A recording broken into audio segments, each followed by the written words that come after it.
xibaar yu wér te wóor ca tàng-tàng ba abonnez-vous pour ngeen di mën di jot suñuy vidéo. jërë ngeen jëf ci ànd gi ak ñun ci chaîne bi di Buzz 221 HD dañu koy tàmbalee ci mbirum yoon Mbagnick Diop daan nañ koy placé ak garde à vue moom Mbagnick Diop di paysan mouvement des entreprises du Sénégal MEDS daan nañ koy placé ak garde à vue ci ginnaaw ab audition bu mu amoon bañ ko digloo ba pare 22h la 11h ba 22h lañ ko daal di diglu ca division des investigations criminelles di. témoin bi nga xam ne moo daan joxe xibaar bi di xam ne nag daal information bi nga xam ne daan na ko joxe ci boobu leen mbir dañ koo cité ci ab rapport scientifique ci côté artiste bi di Wally Ballago Seck ci mbirum nag ab information judiciaire boo xam ne pôle judiciaire financière daan na koy tijji ci loolee nag daal moom audition ba ginnaaw bañ ko digloo pare daan nay àggale ak guddeem kon ca boobule commissariat ba nga xam ni mooy commissariat bu port ci commissariat di port ba tey nag daal loolu lii bu ñu moytuwul dinañ ko defeere mardi bi ca li nga xam ni moo di parquet ci mbirum Wally Ballago Seck li nga xam ci mbirum Wally Ballago Seck boobee ci la ñuy taxaw ginnaaw ab coow lu rëy loo xam ni daan na ci am moom Wally Ballago Seck mi artiste bi ñuy xam le ni dañ ko woo ci wàllum yoon wala sax dañoo am ab mandat d'arrêt international bu ñu teg ci ndoddam loolu yi nag moom Wally Ballago Seck li waral loolu yi ginnaaw ab sortie boo xam ne daan na koy def doon ñaawlu lim jàpp ni harcèlement la ñu daal di koy teg ci kawam wala sax lim jàpp ni rek dañ koo bëgg a jaay doole en tant que jege gi nga xam ne jege na ko doomu ki fi nekkoon njiitu réew bu Sénégal di Amadou Sall loolu yi daal di jur polémique bu bëree bëri ci réew mu Sénégal waaye ginnaaw ay xibaar yu ñu am ñu ngi xamal ni moom Wally Ballago Seck mii nag daal mandat d'arrêt bi ñuy wax dañ koo teg ci ndoddam loolu yi du lu am kenn tegul ci ndoddam mandat d'arrêt waaye nag épinglé bi nga xam ne rapport bi moom daan na koy épinglé loolu yi ab information la bu wér kon daal moom mi ngi ñu épinglé ci ab rapport waaye nag bu weesoo loolu yi nekkul koo xam ni dañ koy rek daal di nekkul koo xam ni kon daal moom mii di Wally Ballago Seck nag kon daan nañ koy dóor ab mandat d'arrêt keneen ki nga xam ne jàkkaarloo woon ak yoon di Mansour Faye sóora moom mi yoroon lépp lu jëm ci wàllum ndimbal ak yu ni mel te ñu joxe woon ko ci Covid 19 bi mu tolloon ci 1000 milliards moom Mansour Faye nag ñu tegoon ko loxo di ko toppee ci ñaari milliards yu tekk moom Mansour Faye mi démb daan nañ koy diglu ci boobu lépp dossier mu daal di yóbbu woon nag ay preuve am waaye tamit daal di xam leen nag daal moom mii di Mansour Faye liñ koy toppee nag defu ci dara dafa set maanaam weex taal la def daal ci boobu lépp mbir kon nga xam ni moom lañ koy toppee moom mii mi ngi doon setal boppam bu baax a baax kon ci mbir yi nga xam ne ñu ngi koy toppee moom mii ñu ngi ko ci tudd moom mii di Mansour Faye ginnaaw bi nga xamee ni daan nañuy dégg turam nag ci li nga xam ne moo di ab rapport boo xam ne dañ ko publier woon moom mi ñu daan ko ci teg loxo waaye tamit daal teg loxo yeneen responsable politique yu bare bare ñoo xam ne jege woon nañ ñi fi nekkoon yoroon réew mi wala sax ñu nekkoon ay ancien ministre waaye moom Mansour Faye mii daal démb nag bi mu jàkkaarloog àttekat bi ci di wala sax ki ko doon diglu muy enquêteurs yi diglu nañ ko nag ci jamono bu yàgguloon 12h ba mu jotee ci lañ ko commencé woon a diglu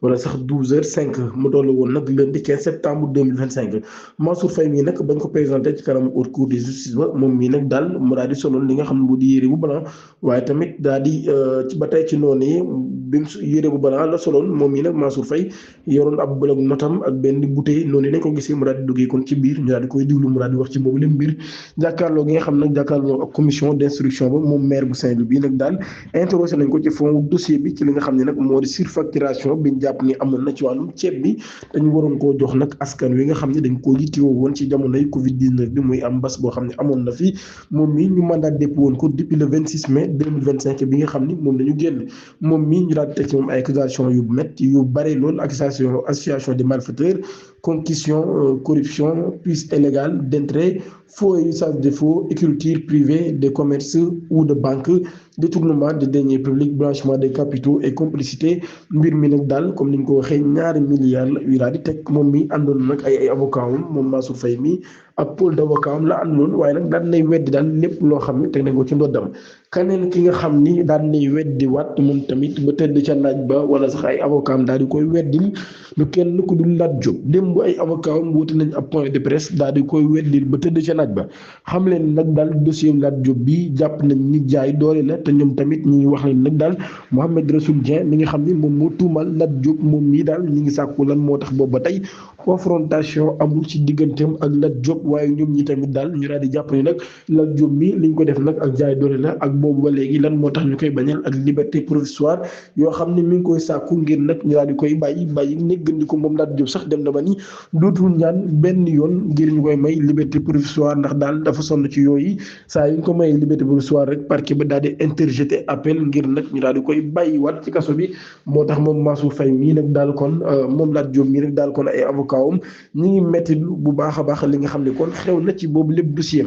remaniement ba ci la ñuy dem démb nag ñu bari daan nañuy jël fonction Jean Baptiste Tine ak ki nga xam moo di Ousmane Diagne daan nañuy delloo caabi ministère yi ñu leen joxoon nag kon daal di delluwaat ci seen yitte ci seen web ancien ministre yooyu nag daal ginnaaw seen départ ci gouvernement bi daan nañ jot ay indemnité mensuelle ci lu toll ci ab période wala sax dinañ jot ay indemnité mensuelle ci toll ci ab période loolu yi ci benn diggante loolu nag daal di yomba rek ci lu jëm ci seen wàllum réinsertion professionnelle waaye tamit di éviter bu baax a baax ab rupture brutale avec une vie civile cependant pratique boobee nag daal daan na indi ay débat ci opportunité ak équité yi nga xam ne dafa war a am ci boobu la mbir ñi nekkoon ay ministre ku ci mel ne Ousmane Diagne ak Jean Baptiste Tine Mountaga Diaw ñoom ñi dañu ko ne di jot li nga xam ne kon mooy seen ay salaire ba toll ci février 2026 loolu di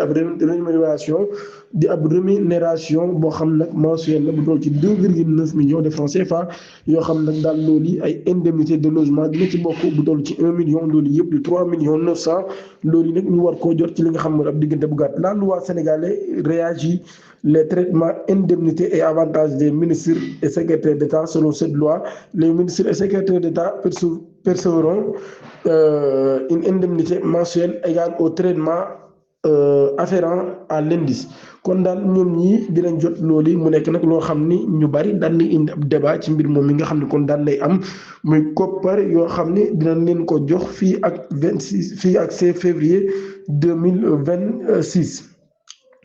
ci Diamaguène Sicap Mbao la ñu teg loxo benn nit ngir nag da doon jéem a jaay li nga xam ni moo di yàpp woo xam nag daal yàpp la wu jaarul yoon poste de police de Diamaguène Sicap Mbao daan nay jàpp ab individu boo xam ne ma nga dëkk ca Jaxaay moom mii nag daal da doon jéem a jaay yàpp woo xam ne yàpp wu impropre la maanaam kenn waru koo jëfandikoo mu nekk nag ab acte boo xam ne considéré nañ ko comme ab mise en danger de la vie d'autrui fay nag mi ngi am ginnaaw bi nga xamee ni 7 heures daan nay jotoon ci suba gi ca fooraay Diamaguène ki nga xam ne nag daal moom mii lañ jàpp daan nay ànd nag ab complice jamono bi complice nag daan nay daw dañoo nekkoon nag ci benn moto waaye nag daal dañoo yoroon yàpp woo xam ni kon du yàpp jaayu wala sax du lu lekku daal moom lañ fa doon jéem a jaay nag Liberté 6 ab jeune homme boo xam ni daal maanaam xale bu góor bu ñu rey ci ab xeex bu amoon ki nga xam ne nag moo ko rey daan nay nangu ni moo def mbir mu ni mel ab daraam bu amoon ci guddik 14 jàpp 15 septembre 2025 ca Liberté 6 ci cité Braque ab bagaar bu am muy ab xeex ñaari xale doon xeex nag bu mujjee kenn ci ñàkk bakkanam Seexuna Sow ay atam toll ci 30 ans amul liggéey ma nga dëkk ci boobu lépp quartier moom mii nag daal kon moo daal di ñàkk bakkanam commissariat d'arrondissement de Dieuppeul daal dinay diriger nag ki nga xam ne moo di cubb daal di koy jiite ñu daan leen di alerter nag appel boo xam ne délégué de quartier bi moo leen daal di woo di AC daal leen di signaler boobu leen mbir ginnaaw ba nag bañ ñëwee fekk nañ mu daal di ñàkk bakkanam loolu yi nekkoon mbir mu doy waar lool ki nga xam ne nag moo def jëf ju ni mel di ba ay atam toll ci 25 ans mu nekk ab mécanicien dëkk ci Grand Yoff moom mi nag daal ginnaaw bi kon daan nañ koy teg loxo moom mi daan nay nangu nag li nga xam ni moom la mbir mi am yëpp daal di wax ne kon moom moo daal di def jéeyu ju ni mel di leen jox di daje ba ëllëg jërë ngeen